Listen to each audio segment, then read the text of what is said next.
नमस्कार, दिन भर की बड़ी खबरों में आपका स्वागत है। मैं हूं आपके साथ आदित्य कुमार।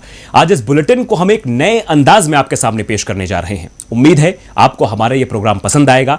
तो आज इस बुलेटिन में बात होगी राम मंदिर के भूमि पूजन पर चल रही सियासत की, पश्चिम बंगाल में बीजेपी की बढ़ती परेशानी की, जानेंगे सोनिया गांधी ने किस तरह कांग्रेस को फिर दी मजबूती, शिक्षा नीति में बदलाव से क्यों नाराज है एनडीए के सहयोगी, अपने ही बैंकों की हिस्सेदारी क्यों बेच रही है मोदी सरकार, और आखिर में बात नेपाल के पीएम ओली की, जिन्होंने अपना ही फैसला पलट दिया है। लेकिन तमाम बड़ी खबरों से पहले एक नजर सुर्खियों पर। देश में शुरू होगा हेल्थ आईडी सिस्टम, मरीज से लेकर डॉक्टर तक बनवा सकेंगे अपनी डिजिटल आईडी। पीएम मोदी जल्द कर सकते हैं इसकी शुरुआत। रेलवे ने बनाया नया रिकॉर्ड, एक महीने में बने सबसे ज्यादा link Hoffman Bush coach. Rail coach factory ने जुलाई महीने में 151 एलएचबी कोच का किया निर्माण। असम में बढ़ाया गया रियायतों का दायरा, सरकार ने जारी किए दिशा निर्देश। राज्य में आज से खुले मॉल्स और जिम। बीसीसीआई ने जारी की गाइडलाइंस, 100 पेज का एसओपी किया जारी। ट्रेनिंग से पहले खिलाड़ियों को साइन करना होगा सहमति पत्र। 60 साल से ज्यादा उम्र के कोच ट्रेनिंग में नहीं हो पाएंगे शामिल। हफ्ते के पहले कारोबारी दिन गिरावट के साथ बंद हुआ शेयर बाजार।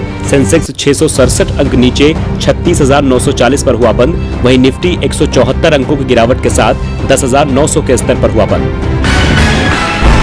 बरसों का इंतजार है, भव्य तैयारियां हैं, हर किसी के जुबान पर केवल राम का नाम है। इस वक्त केवल सभी का ध्यान राम मंदिर निर्माण के लिए 5 अगस्त को होने वाले भूमि पूजन पर टिका हुआ है। सबसे ज्यादा उत्साह बीजेपी में है। इसीलिए तो प्रधानमंत्री मोदी भी स्वास्थ्य मुसीबत के बावजूद अयोध्या जाने वाले हैं और राम मंदिर निर्माण के लिए भूमि पूजन कर अपना नाम इतिहास में दर्ज कराने वाले हैं। पीएम मोदी ही चांदी की ईंट से नींव रखेंगे। इस कार्यक्रम में शामिल होने के लिए तमाम दिग्गजों को न्योता दिया जा रहा है, लेकिन उन्हें ही नहीं बुलाया जा रहा है जिन्होंने रथ यात्रा निकालकर बीजेपी के जीत के रथ को 2 सांसदों से 303 तक पहुंचाया है। बीजेपी के वरिष्ठ नेता लाल कृष्ण आडवाणी और मुरली मनोहर जोशी को न्योता नहीं दिया गया है। सरकार ने इसके पीछे वर्तमान स्वास्थ्य मुसीबत को मुख्य वजह बताया है।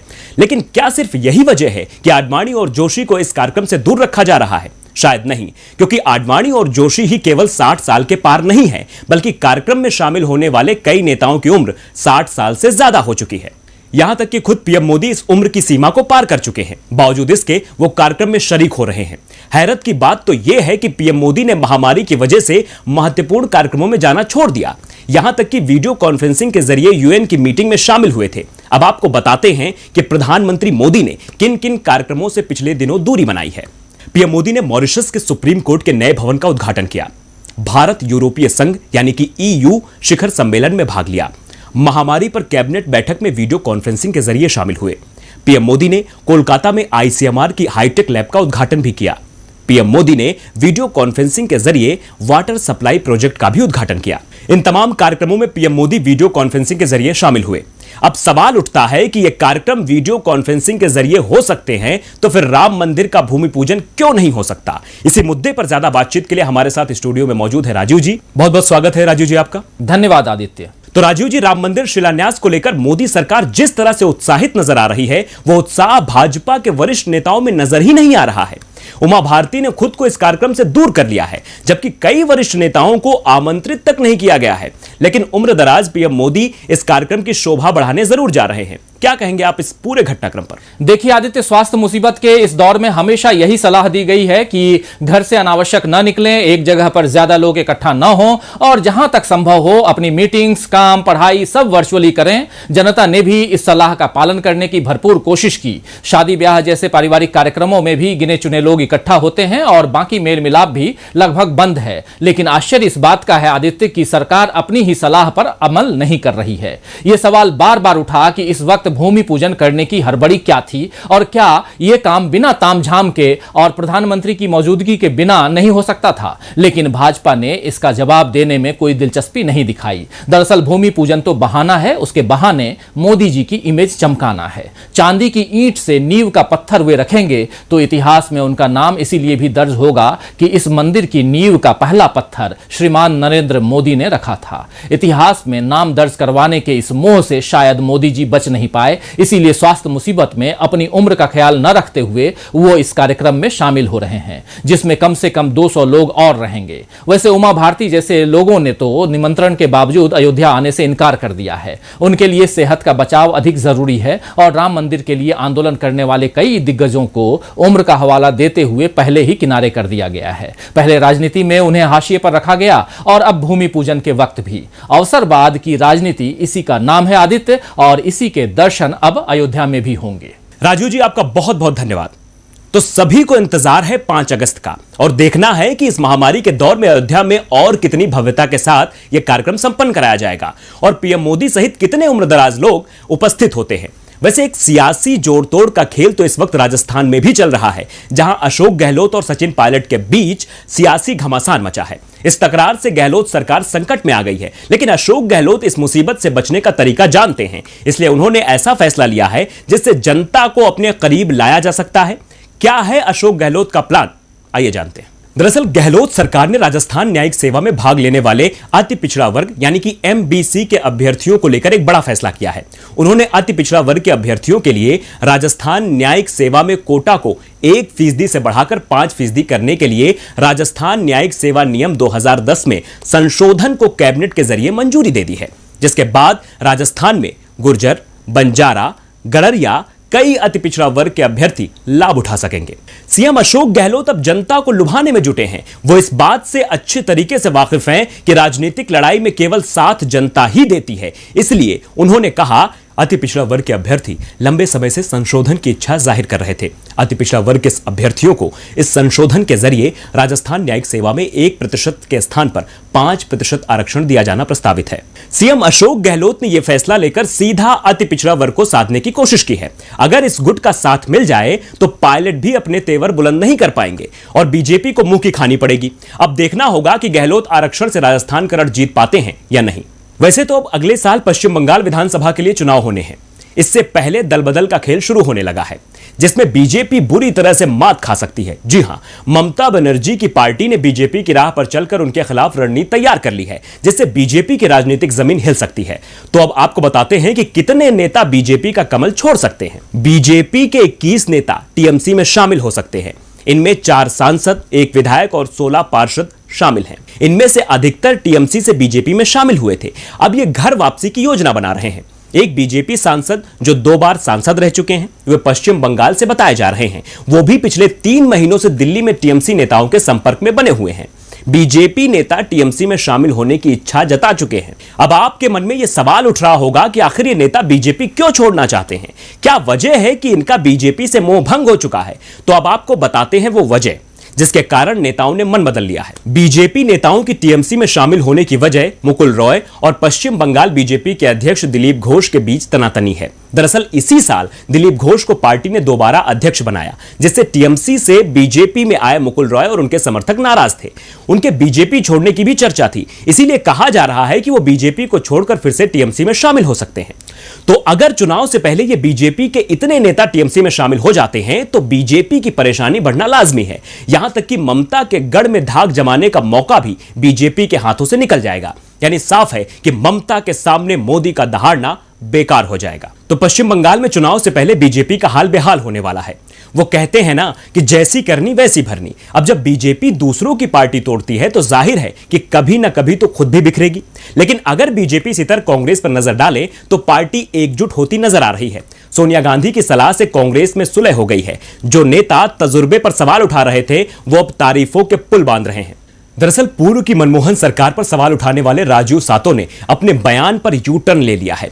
उन्होंने यूपीए 2 की तारीफ की है। उन्होंने कहा कि कांग्रेस नीति यूपीए 2 एक अच्छी सरकार थी।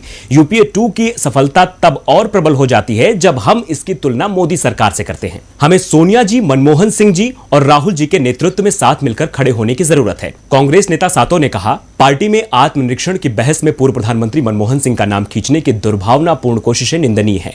हमारी पार्टी एकजुट है, कहीं कोई कमी नहीं है। यहां आपके लिए यह जानना बेहद जरूरी है कि आखिर यह बदलाव आया कैसे यह परिवर्तन की बयार बहती चली गई। दरअसल सातो ने पार्टी के राज्यसभा सदस्यों की बैठक में यूपीए सरकार के दौरान पार्टी के शासनकाल पर आत्मनिरीक्षण करने की बात कही थी, जिसके बाद वो वरिष्ठ नेताओं के निशाने पर आ गए थे। इस मीटिंग में ही सोनिया गांधी ने एकजुटता का संदेश दिया था। यहां आपको बता दें कि कांग्रेस में जब जब बगावती सुर उठे हैं, तब तब सोनिया ने ही अपने अंदाज में सुरों को शांत करवाया है।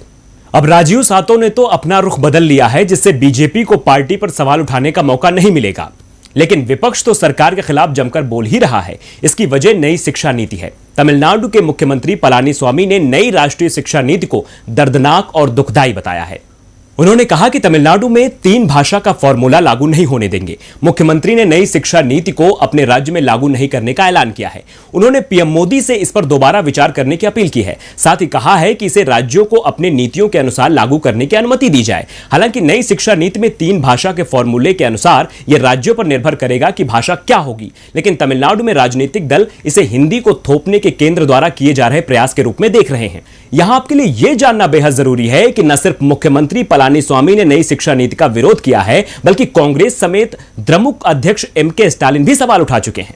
उन्होंने आरोप लगाया है कि अगर यह नीति लागू की गई तो 1 दशक में शिक्षा सिर्फ कुछ लोगों तक सिमट कर रह जाएगी। सत्तारूढ़ अन्ना द्रमुक को भी इसका विरोध करना चाहिए। अब सत्तारूढ़ पार्टी ने भी इसके खिलाफ आवाज उठा दी है, जिससे साफ जाहिर है कि सरकार ने शिक्षा नीति में बदलाव के स्तर को सुधारने के लिए नहीं, बल्कि सियासत को बढ़ावा देने के लिए किया है।